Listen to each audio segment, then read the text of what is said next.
Nekatera smučišča v Sloveniji že obratujejo, zdaj v Mariboru imamo tudi prvi sneg. Kdaj bodo lahko smučarji smučali tukaj na Pohorju in zakaj smučišča še niso pripravljena? Ja, temperature, bom rekel, še teden dni nazaj niso kazale prav nobene zime. Ta vikend se je vreme ohladilo, tako da smo mi v soboto pognali topove najprej na Areho in potem v nedeljo še na Belviju.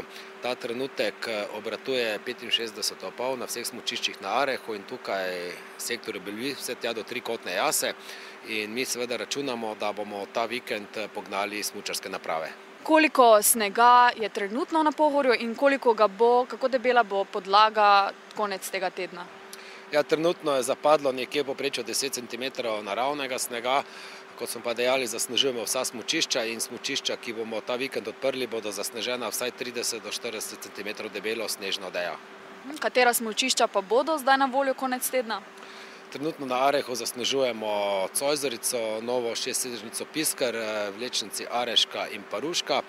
Na sektorju Belvij pa zasnežujemo vse od sedežnice Stolp pa vse tja do trikotne jase. Kdaj lahko pričakujemo sneg tudi dol do doline?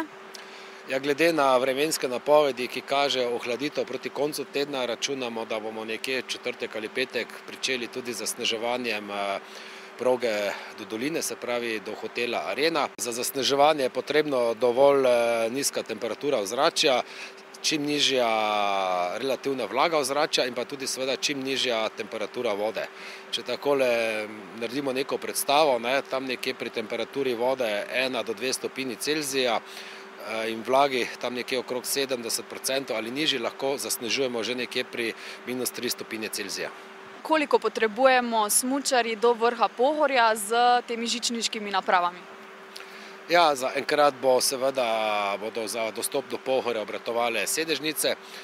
Vsaka sedežnica vozi približno 7 do 8 minut, tako da traja vzpon na Pohorje približno 20 minut.